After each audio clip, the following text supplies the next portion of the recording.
The air hangs thick tonight, heavy with the scent of damp earth and coming rain. It's the kind of night that clings to your skin, a damp shroud in the suffocating quiet of harvest season. They call this town Havenwood, a cruel joke if you ask me. There's no heaven here, not when the corn stands tall and the moon hides its face. Every year, it's the same story, the same tension simmering just beneath the surface of this sleepy, forgotten place. The old folks whisper it, the kids dare each other with it, but no one really wants to believe. They don't want to see what's right in front of their eyes, stitched together with burlap and straw.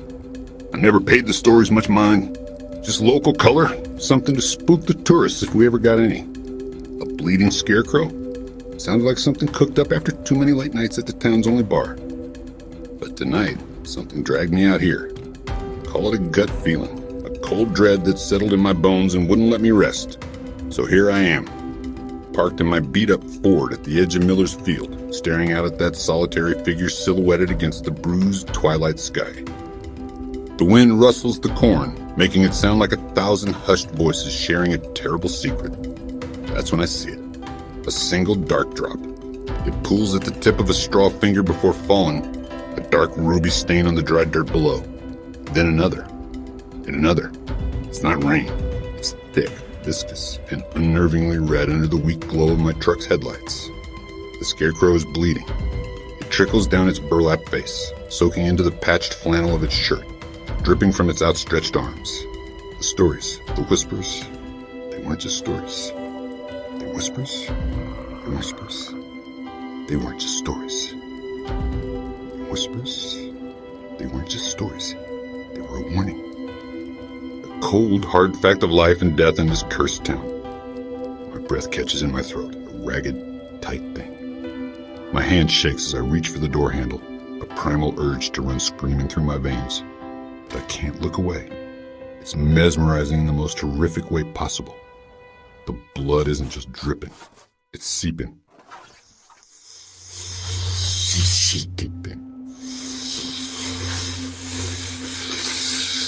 Seeping, flowing from the seams as if from a fresh wound. The scarecrow, Old Man Hemlock as the town calls him, is weeping crimson tears onto the very soil it was built to protect.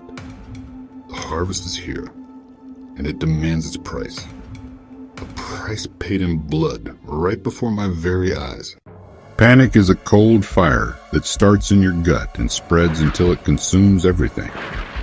I slam my truck into reverse, tires screeching on the gravel road as I peel away from Miller's Field. My mind is a chaotic mess, replaying the image of the bleeding effigy over and over. The slick, dark liquid oozing from the burlap. The way it soaked into the straw, turning the golden strands into a matted, grotesque mess. I drive without thinking, the headlights cutting a frantic path through the oppressive darkness. My knuckles are white on the steering wheel, my heart pounding a frantic rhythm against my ribs, a drumbeat of pure, undiluted terror. By the time I burst through the doors of the Rusty Mug, the town's watering hole, I'm a mess of sweat and fear. The usual patrons look up from their beers, their faces a mixture of annoyance and curiosity. Old Man Fitzwilliam, the town's self-proclaimed historian, just grunts from his corner booth. I try to tell them what I saw, my voice cracking, the words tumbling out in a panicked rush. The scarecrow, I stammer. It's bleeding. In Miller's Field. I saw it. A few nervous chuckles ripple through the room, but nobody is truly laughing. They know the legends. They just choose to ignore them.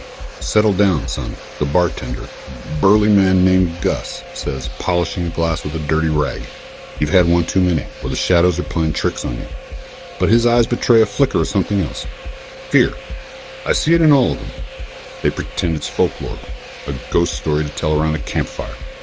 But deep down, they know the harvest moon brings more than just a good crop. It brings a reckoning.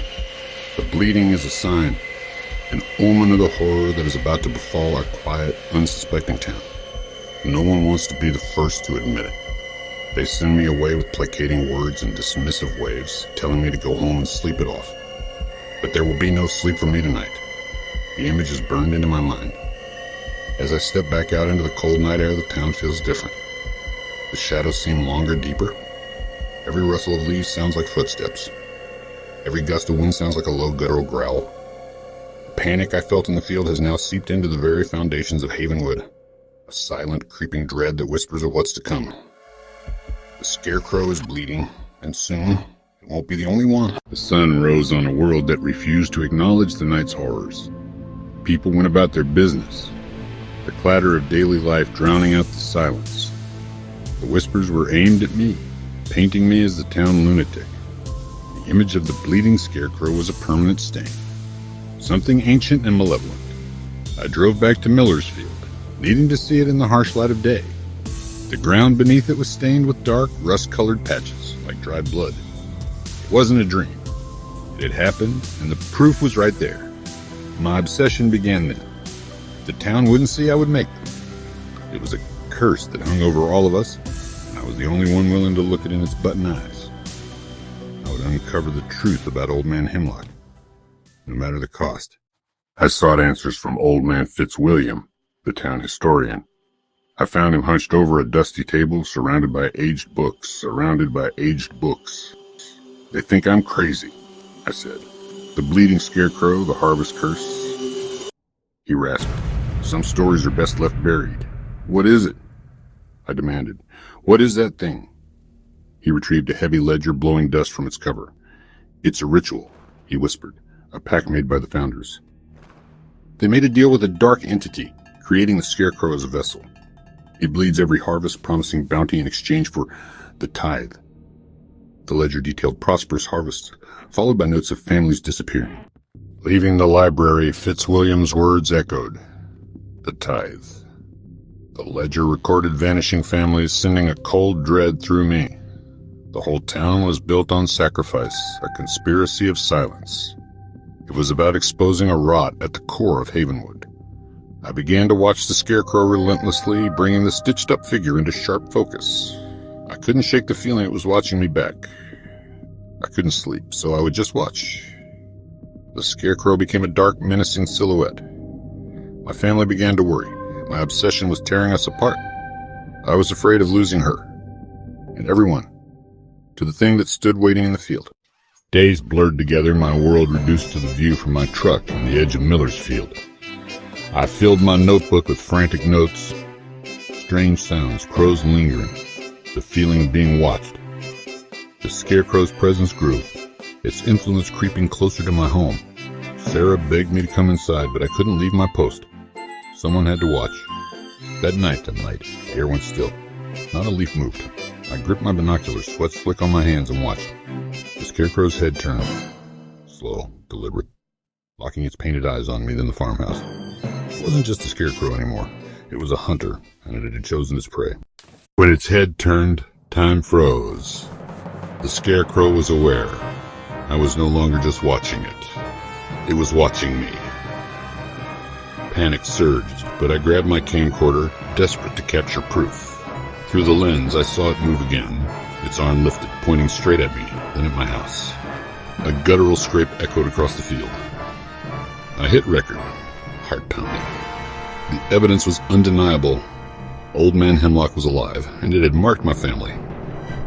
For the first time, I felt a grim resolve. Let them call me crazy. I had proof. The hunt had become mutual. I spent the night in my truck, clutching the camcorder, haunted by what I'd seen. At dawn, I returned home, dread gnawing at me. My family was the target. I rushed to Sheriff Brody, desperate for help. He was skeptical, but I forced him to watch the tape. As the footage played, his face drained of color. The legend was real, and now he believed. We had to act. My family's lives depended on it. Together we raced to my farm, praying we weren't too late. Brody and I sped to my house, siren wailing, dread mounting with every second. The front door was ajar, the house eerily silent. A trail led from the porch into the cornfield. I called for my family, panic rising, and plunged into the maze of stalks. In a clearing, I found 3 crude crosses, and my family, lifeless, sacrificed. My scream was swallowed by the corn. Brody arrived horrified, as the truth settled in.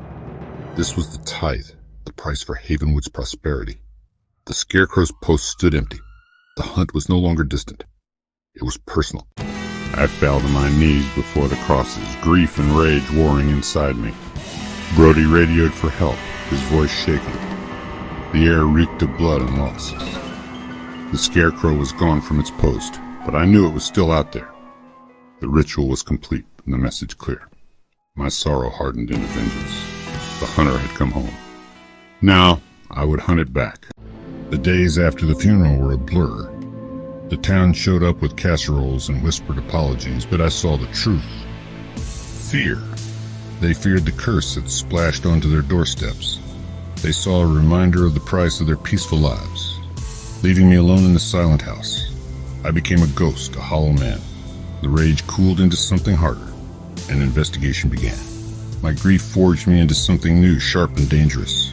I was an instrument of vengeance. I was hunting the evil that had taken everything from me. The first night was the worst. As dusk settled, a new silence fell. I sat in the dark, shotgun across my lap, scanning the cornfield. I could feel its presence. The sound started just after midnight. A soft scraping against the house. Then came the whispers, a chilling mockery of human speech. It started leaving things trophies. A blood-stained piece of straw on my doormat. A child's shoelace tied to my truck. Each object, a calculated piece of psychological torture. It was always there, haunting the edges of my world. But with every whisper, my resolve hardened. I was learning to be angry instead. My grief-fueled investigation became my new religion. I turned the dining room, the place where my family used to share their meals, into a war room. The table was covered with maps of the town, of the surrounding fields. I tacked up Fitzwilliam's grim historical notes, the photos I'd taken of the blood-stained ground, and stills from the horrifying video I'd captured. It was a chaotic collage of obsession, a testament to my singular, burning purpose. I drew lines, connecting the dots between old disappearances and the location of the scarecrow each harvest season. A pattern emerged, a hunting ground, and my farm was now the epicenter. I became a detective in a case no one else would touch. I spent my days poring over old almanacs and agricultural records, trying to understand the cycle of the curse. The tithe was always collected during the peak of the harvest moon, when the veil between worlds was thin. It needed the energy, the life force of the harvest itself. I realized the scarecrow wasn't just a vessel, it was an anchor, a physical conduit for an ancient earthbound entity. It fed on the crops, and it fed on blood. To kill it, I couldn't just destroy the straw and burlap. I had to sever its connection to the land itself. This realization shifted my thinking from defense to offense. Barricading myself in the house was a fool's errand. I couldn't wait for it to come to me. I had to draw it out. I had to set a trap. My mind, once filled with thoughts of crop yields and family vacations, was now consumed with schematics for deadfalls, snares, and kill zones. Chemisomatics for deadfalls, snares, and kill zones. I thought about fire. An old primal fear. A thing of straw and dry wood would be vulnerable to flames. The old barn at the edge of my property, filled with dry hay and flammable liquids, became the centerpiece of my plan. It would be the stage for our final confrontation. I worked with a feverish intensity, driven by caffeine and rage. During the day, I gathered my materials. Cans of gasoline and kerosene, spools of tripwire, heavy-duty chains and steel bear traps I bought from a pawn shop 3 towns over. At night, I endured its torment, letting it think its psychological warfare was working. I let it see my lights on at all hours. I let it hear me pacing, muttering to myself.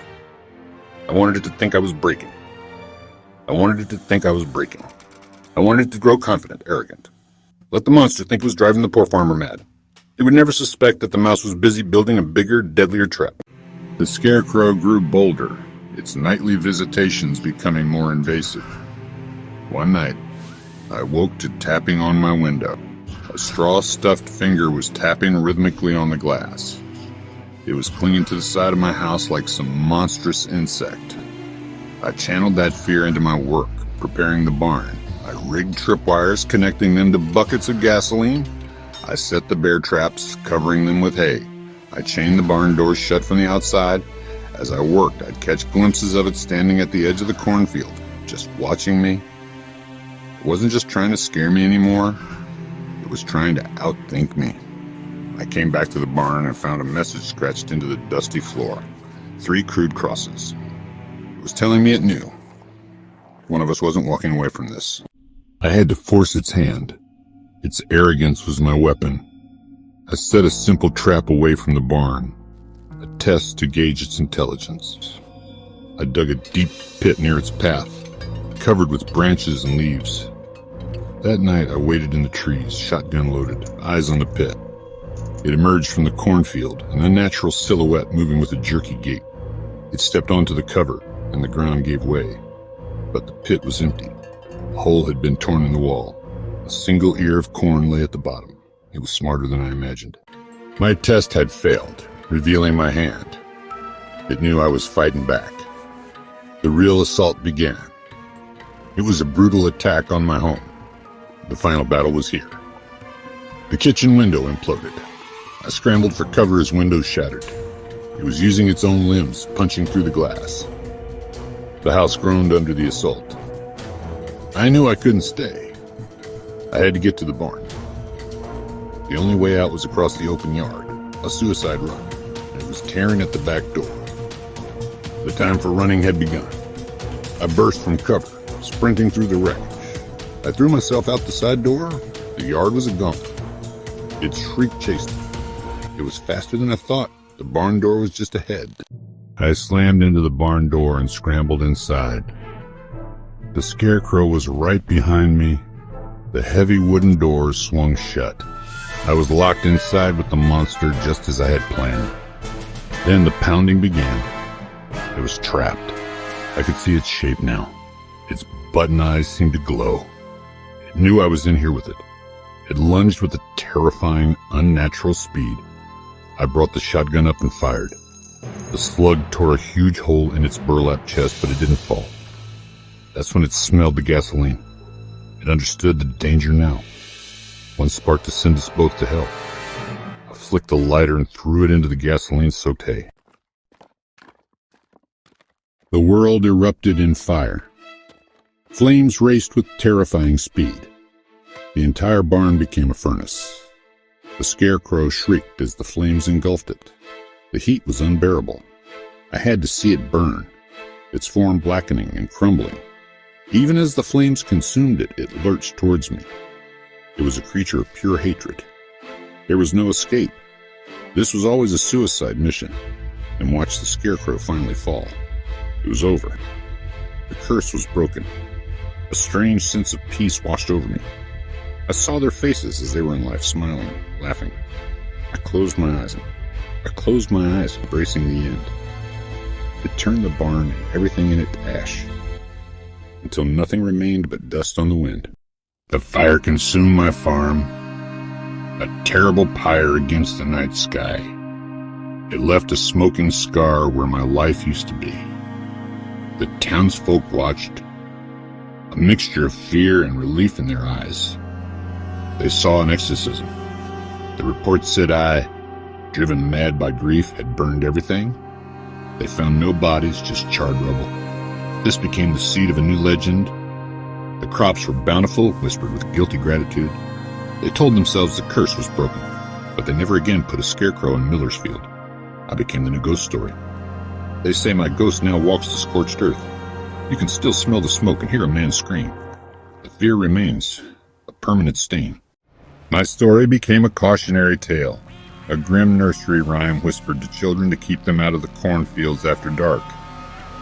I had become part of the very folklore I once sought to expose, my name forever linked with the creature I destroyed. I am the bleeding scarecrow's final victim, and its eternal jailer. The townsfolk think I am gone, a memory turned to ash, but the truth is far stranger. When you burn with a thing of pure hatred, when your own rage is as hot as the fire that consumes you, you don't just die. You are changed. My essence, my grief, my vengeance, it all mingled with the creature's ancient evil in that inferno. So now, I wait. I am the silence in the corn. I am the chill in the harvest air. I am the shadow that flickers at the edge of your vision when you walk the lonely country roads at dusk. The entity that animated the scarecrow was not destroyed, merely wounded. It sleeps beneath the soil, weakened, waiting to rise again. It will try to find a new vessel to stitch together a new body of straw and wood and forgotten things. The cycle of blood and harvest is an eternal one in this place, and the town's memory is short. They will forget the price of their prosperity. They will grow complacent. But I will be here to remind them when they start to forget the terror. When the whispers fade and the children grow bold, I will be the sudden gust of wind that sounds like a warning. I will be the rustle in the stalks that makes the hair on their arms stand up. I am the ghost of their sins, a permanent guardian born of fire and loss. My hunt is not over. It has simply entered a new phase. I am no longer a man of flesh and blood, but a spirit of pure cold vengeance forever bound to this cursed land.